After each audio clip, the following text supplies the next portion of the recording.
welcome to the Global Innovation Field Trip. I know you've been here once before, Linda, but I don't know if Mhm. your friend Andrea has. No, All this is right. Andrea. Thank Yeah. you. So I think, hold on just a second. Let me see if our new co-host is here. One moment, please.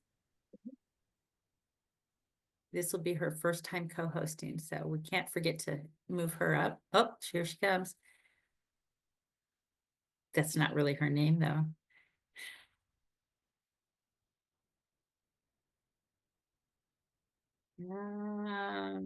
Hey, there you are. Hi, Hello. my name is Ashita Khandewa. Very good. Thank you for joining us, Ashita. I am Julie Shively. You might have heard your mom talking to me one time or two, and we are happy that you are here to be our co-host for today. So you probably read the directions. I know your mom would have you read those directions. So you can go ahead and welcome our presenters if you would like to, and then let them know they can get started. And if there's time left over at the end, you'll ask them questions and all that stuff. Okay? Hi, welcome to the gift. Thank you. Thank you. To start, please give us a brief introduction about you. Hey, well, I'm Linda Amici. I'm an educator in Ohio. I'm an instructional coach for the middle schools, and I support innovative work at all 5 middle schools in our district. And I'll let Andrea introduce herself. Yeah. And I am Andrea Vescelius, and I am an English teacher at Olentangy Orange High School. And I've been an innovator in education for going on 25 years this year. And this year I teach college survival and AP language and composition. But I've taught just about everything at the high school level when it comes to English. Now you can start presenting. After it, we may ask some questions. And Beautiful. Thank you. feel free to share your screen as well, if you'd like to. Okay, thank you. Yeah, we're just so grateful to be here. We're both, as Julie said, we're both Ohioans. So we're in Ohio in the US, and we got connected with Julie's work through a nonprofit organization called Catalyst Learning Labs. And they've been supporting both of our districts to use an agile learning framework called Design Ingenuity, or DIG for short. Um, and that framework has really helped empower our learners to think in more innovative ways. So we thought that might be inspiring to people who are thinking about innovative ways of educating or using innovation in education. So um, I thought maybe just starting out with a little bit of context about the Design Ingenuity Learning Framework might be helpful. And then kind of we will share what it looks like in application in our district. Does that sound groovy to you? Yeah. All right. Good. The Design Ingenuity Learning Framework is a creative, agile learning framework, and it really is designed to foster creativity, curiosity, innovation, and deeper engagement. It emerged from the Dayton experiment in Oregon. Thompson Morrison and a teacher and an administrator, Jenny Shulhanick and Jamie Fluke, co-designed this way of applying agile framework to educational spaces, and it emphasizes fast iterative learning cycles that really have been inspired by the high growth technology industries and have supercharged those industries. And we've been experimenting with applying that framework to educational spaces. So it's not quite like traditional methods of education that focus on the outcomes. It's more focused on the intention and the process, knowing that a product or a outcome will emerge, new meaning will emerge. And it really has been a lot of surprising and delightful results have happened. So in a nutshell, dig seeks to unleash the creative genius within each one of the learners, including the educator, and preparing them for success in innovation driven creative economy. So we are just so grateful to be here and being a part of GIFT. And I'll share with you a little bit about how this looks in Westerville. We've been working with Catalyst Learning Labs for 3 years now, almost 3 years, and I've seen some really innovative outcomes using the framework. And it's really empowered middle schoolers to think in more innovative ways and to take ownership of their learning. I'll just give you an example of a time last year. Our middle schoolers this past year were challenged to find the intersection between it was a social studies, seventh grade social studies class. They were studying the Renaissance period, and they were challenged to find the intersection between the Renaissance period of time, design thinking, and then some actual authentic challenges that they noticed in their middle school learning community. And so as they did that, they really identified some themes of the Renaissance period, the creativity, the innovation, the problem solving, all of those things. They recognized that the Renaissance period was a period of significant advancements that continue to impact our modern life today. And then they did a deep dive to identify challenges in the learning community where they learn. And some of those included, just really a challenge in communicating with one another, and the challenge of collaborating well, and those kinds of things that sometimes we see in our young spaces where our young people work together today. And so drawing inspiration from that Renaissance, where people challenged existing beliefs, the students believe that change is possible with innovation and motivation and creative thinking. They proposed a school course focused on healthy communication patterns, problem solving skills, things like compromise and empathy, life skills for decision making, and awareness of the impact of their communication. And then they identified the support needed, which included like leadership and funding time, expertise, and collaboration support to be able to do that. And it was really beautiful to see these young people take the ownership of their work and then share it with the leaders of their building and their district. So it was really awesome. And then Andrea has used this agile learning framework also at the high school level, so she can tell you a little bit more about what that looks like. So in Olentangy Orange, we just got involved with Catalyst this last year and tried this agile framework for the first time this year with my seniors in AP Language and Composition. And I was really excited to try it because I talked with Linda and with Catalyst. And so we dove in, and because it's the class studies rhetoric and argument, the kids were challenged to start with their own curiosity, and they could pick anything they wanted, that they really, really, really wanted to like understand more. And then they paired their curiosity with the notion of this idea of inconvenient compassion. And then they had argument terms like refute and rebuttal and words like that. And so they were charged with finding the intersection of those three ideas. And so they came up with so many different interesting things and ideas and understandings. And just to give a quick example, one student in particular, his big thing was, how can I help? And that's kind of where he started. And so he thought his why in kind of life is he wants to uplift Sudan and bring about technological innovations. And so he's from there, his family, he's lived there. He's in the United States currently, but has gone back and forth, and his family's still there. And so he was really interested in, how do I do this as I move forward into college, and how might I make this bigger than just me? And so he created a version of AI that helps track corporate giving and can track donations. And so for him, this time was really valuable because he wants to encourage this kind of global work, and he wants to encourage people at the corporate level to give. And so he wanted to make it really easy to give and to track your donations. So this wouldn't have come out of like a regular just curriculum, but instead to use this agile framework, these short sprints. It was really fascinating to watch these students come alive and empowered and innovate new ideas and new things. Linda, I'll send it back to you to give a little bit about what we're going to try this summer. Yeah, it's a result of these powerful learning experiences and this transformative work that we've experienced with the young people in our care. We're planning a small experiment. We're excited to launch a summer camp called Spark Brilliance. And our aspiration is that elementary learners would emerge from a week-long camp experience with a mindset that's more innovative as they use that learning framework.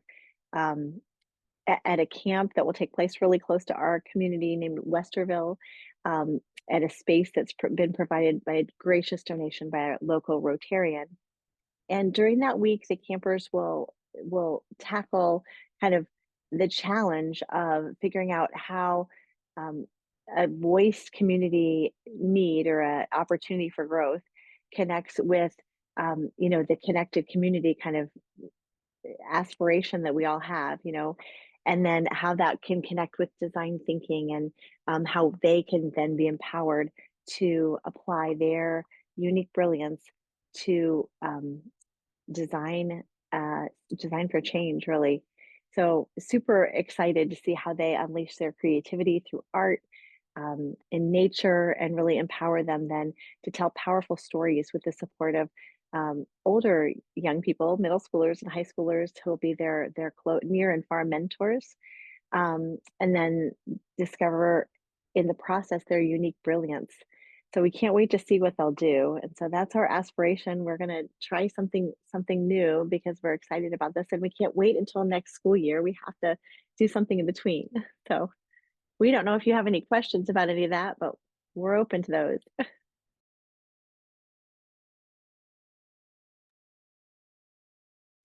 Ishita, do you have any questions to start with, or did you want me to start with questions? You're the main host, so it's up to you. No. No, nothing right now.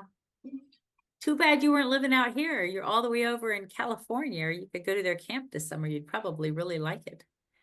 I have one question, then I know my friend Jim Bruner has questions. Jim, you can turn your camera back on if you want to. Do you have a date, Linda, for your camp?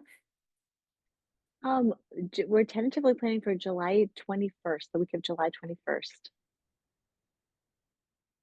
Oh, okay. These are I, all new I have ideas, that in my calendar already. That's right. but I love the idea of challenging kids to think about relevance and real world problems and giving them permission to be their own hero, to not ask, just do and converse with each other. The model of inconvenience discussion, is that what it was? Inconvenient compassion. Yeah, that's brilliant. I'm totally stealing that. I've never heard it before. You said it on video, but it rings like a bell in my heart. That is, Could you define that? Well, the kids defined it, and I can't take credit for it. I didn't create it. I heard it somewhere. I can't even tell you where I originally heard it, but it stuck with me. And I think some of the ways that the kids started to define it was that you have this idea of compassion, and then what do you do, and how do you act compassionately when it's inconvenient to you? Okay. It makes it's difficult for you for whatever reason you come up with, and so it's about rising above and pushing beyond your own needs. Is There was a lot of the discussion that they had when they were working on what does this mean, what does this mean for us, what does it mean for the people around us, what does it mean as we move forward as adults, um, and how do we rise to the challenges that we're faced in our lives, Yeah. big and small. So it Wait, was a lot of really amazing discussion that was just thoughtful I and bet. I bet that I wasn't exactly sure where you were going with that when you said it, and you perfectly described it to me. I understand fully, but um, it it just feels like a perfect phrase for right now in our atmosphere. So agreed. go ahead, Jim. I know you have more. um, so you're telling me this idea of inconvenient compassion is student driven? So the students start with their curiosity, and so they can pick whatever they want. AI, dreams. There were lots of different things that kids picked. And then I gave them the idea of inconvenient compassion. So that was the unifying idea.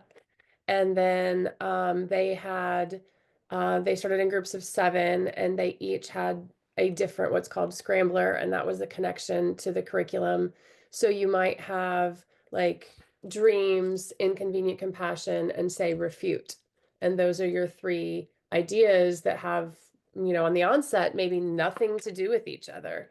But then the kids dive in and they figure out, well, how do these ideas connect? What does this mean to me? They define them. Our roles are just coaches, and to ask thoughtful questions, and but it's very much student driven, student directed. So to both of you, because I'm about to give a presentation that is going to directly benefit from that concept. It is something I had not even considered until this very moment. And I'm so thankful that I just happened to be sitting here like a spider up in the corner listening. What a brilliant strategy. I hope we have the opportunity to work together because we Oh, are synergistic for sure. Jim, why don't you tell them who you are, by the way, and what you do, just real quickly, so they know how to reach you.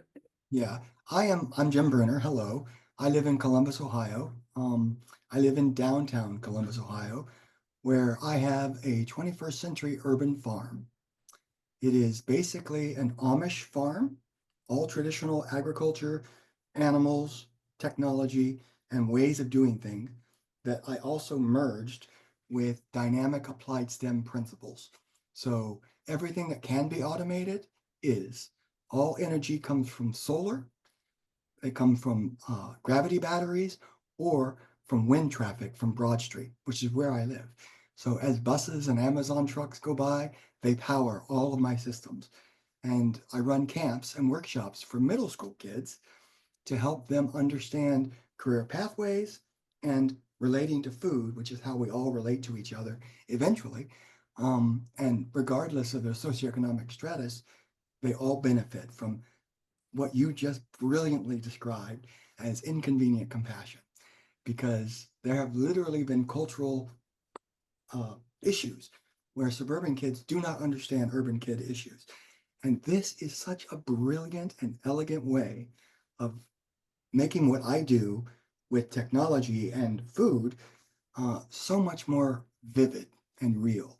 So thank you for that. Mezzocello.org is my website, and it's called Mezzocello because I originally wanted it to be Monticello, but my partner said, 1, we'll get sued, and 2, we don't have the money for Monticello. We're poor. The best we can do is Mezzocello.